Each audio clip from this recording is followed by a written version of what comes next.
So for this project, you're actually going to create a Google slideshow. So go to Google Slides. I'm just going to create a new one really quick. Google slideshow presentation.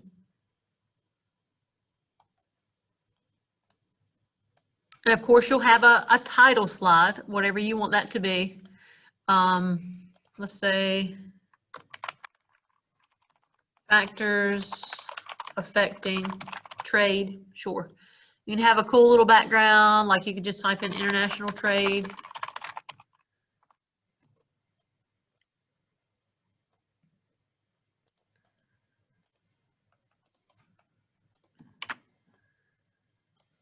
Throw that back in the back.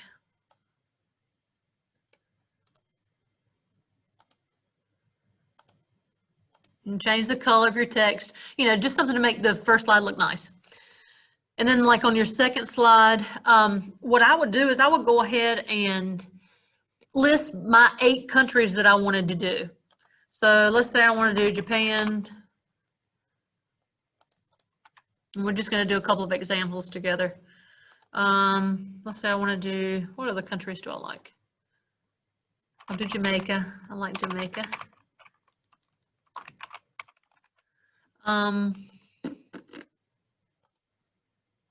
Remember, you're doing 8. And I'll do North Korea as one. They're pretty crazy. All right, so grab your sheet of paper on your slides, just write down 8 countries that you like. And then what you're going to do is you're going to actually find something that would either help or hinder Japan trading with another country. So you can choose any of your 4 categories. So you can choose culture, economic development, geography, or political legal. Let's say for Japan, I want to do, they've got pretty cool technology. So I'm going to do Japan as economic development. Come on.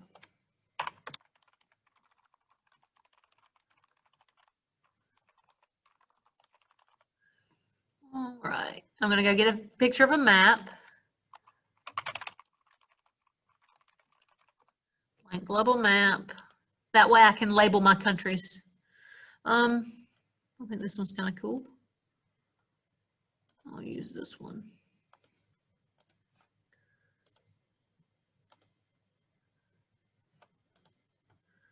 Orders into the back. And you can make these backgrounds if you want to. It's just easy for me just to send it to the back.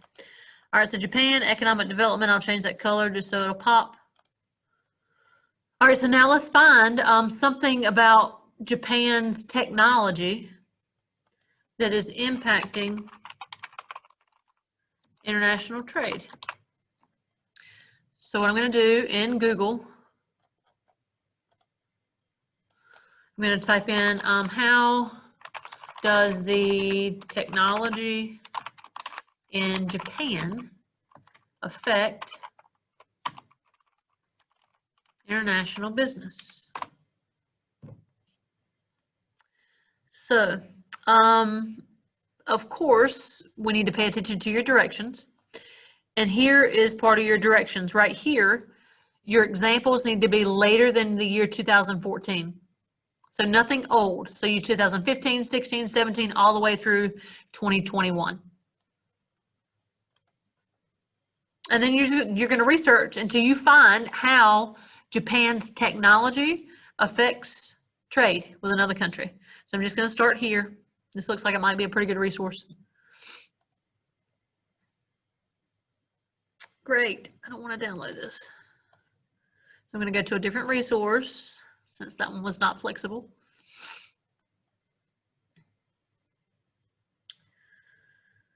And I'm going to read. Talking about the 1960s, too old. 60 to 90, still too old. 85, 86.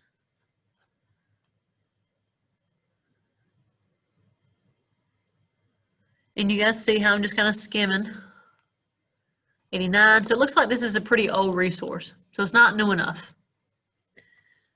All right, so here's one, Japan-US impact of technology. Maybe. 1990, 1988, 1986, 1991. This looks like it's going to be pretty old too. Yep, pretty old.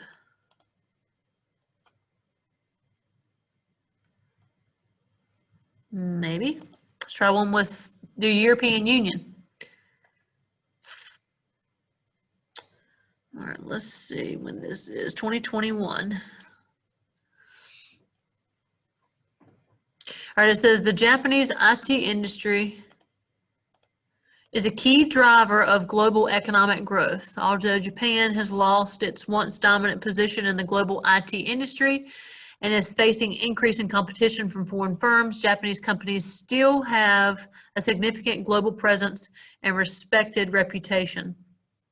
Efforts being made by the Japanese IT giants and by the government to make necessary reforms to Japan's IT sector in order to restore to its former glory. Let's see. Still nothing specific enough related to trade.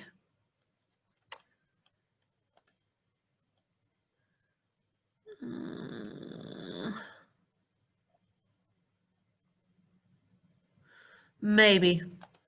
This is 2020.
Okay, so it looks like this article right here will be a good example. It's talking about the United States and Japan actually working together more with their alliance to compete with the global giant of China related to technology. So it's talking about just making sure that the United States and Japan stay on the map as far as technology. To accomplish this, the United States and Japan must work together. Although Washington and Tokyo have a long history of collaborating productively in many areas of science and technology, the legacy of their economic competition 3 decades ago still exists effective cooperation in important ways today. To date, the Allies have taken a wide range of steps to pursue their own form of techno-nationalism, including export controls, investment restrictions, research promotion, and information security. The Allies can do more to improve policy coordination and better balance the impulses of techno-nationalism and the realities of globalization. All right, so this is where our little piece comes in for our research. To preserve their technological edge. So the United States and so Japan can stay on top of our technology, like Apple with the iPhones. The United States and Japan should do what? They need to update their decades-old bilateral science and technology cooperation agreement,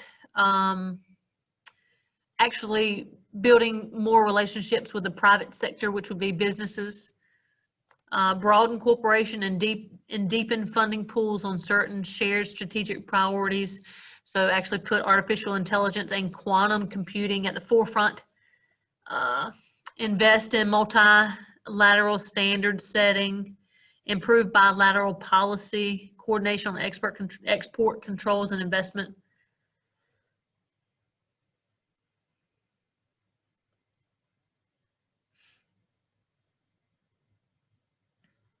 says Tokyo and Washington's overall goal should be to compete effectively with Beijing, which is China, in ways that elicit broad international collaboration, only by working together to revitalize domestic innovators and contain the spread of worldwide anti-globalization sentiments can the United States and Japan renew the foundation of their technological edge.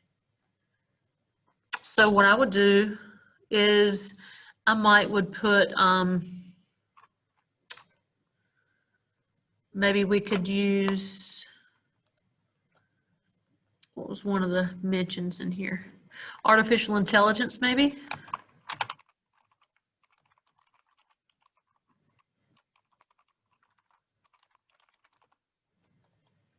And get a picture. And then maybe use, this would be a good one. Copy.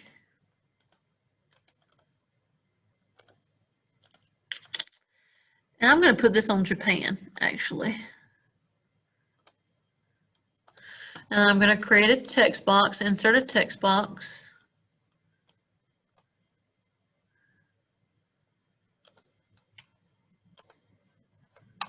Make sure that was going to type right. All right. See if I can zoom this in a little so you can see it a little better. Okay. So in order for the United States and Japan to remain competitive in the technology industry, they must work together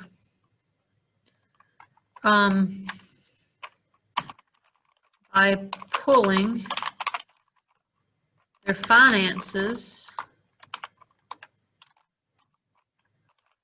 in, let's don't say pulling, by putting their finances into artificial intelligence and quantum computing,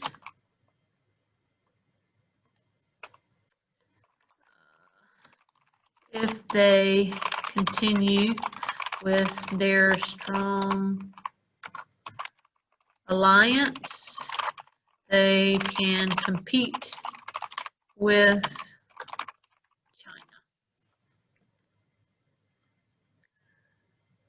Trying to make this, stretch that out for you so you can see it. All right, so that would be one for economic development. So then I would move on. And I would say, okay, Jamaica, let me do Jamaica. Let me choose a different category for Jamaica. I'm going to do maybe, maybe something with culture, maybe body language. So I could type in how to do business in Jamaica. If I can find my mouse. Let's see.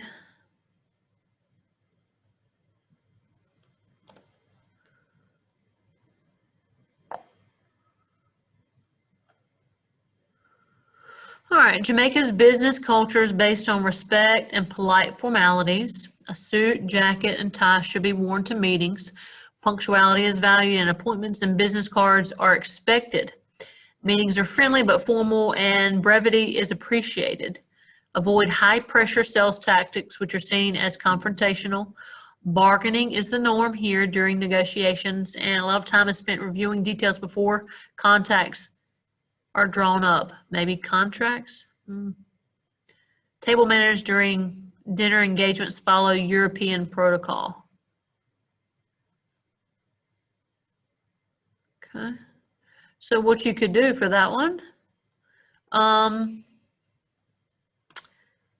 is maybe right here,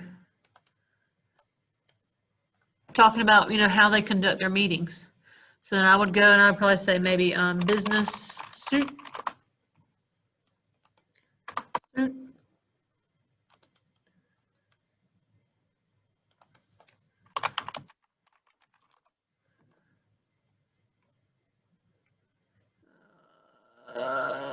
like maybe this guy. And of course, you'll get you a global map. I'm going to crop that.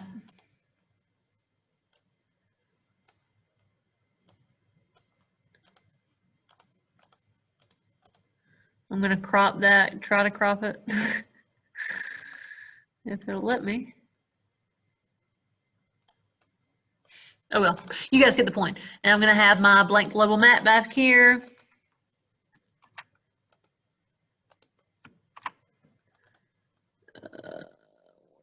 Just into the back. I'm going to put this dude on Jamaica.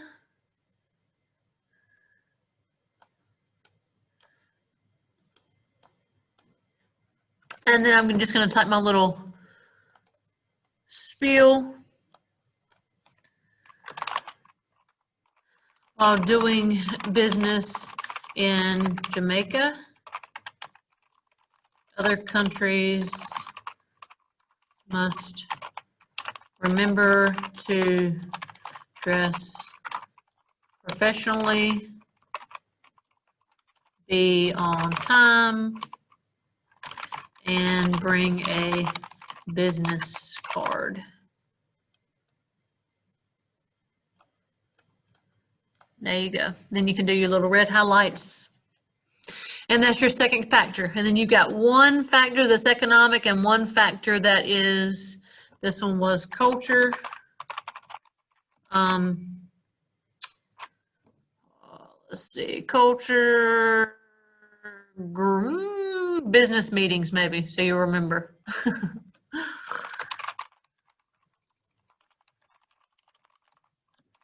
Yeah, or professionalism, however you want to word it.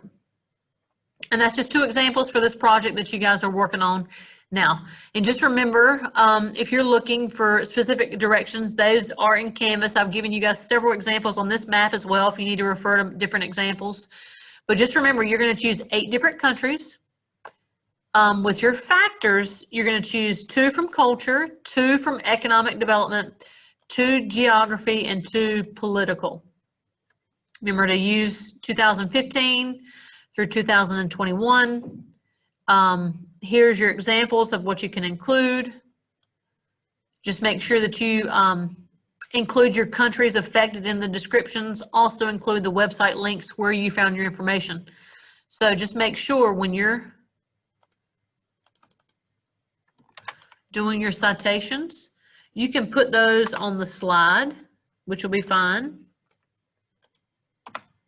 Or you can do them as like a citation slide if you want to. Whichever way is fine. So I'm looking for at least 8 citations for this project. Of course, no citations is a 0. Make sure that your factors are matching the category. Make sure that you do have 8 of those factors. 2 from each category. Recent events. You can do videos or graphics that are directly correlating with each. So like the business suit guy. Okay, him dressing business attire was directly related to the factor. And then your 8 countries need to be labeled accurately on your map.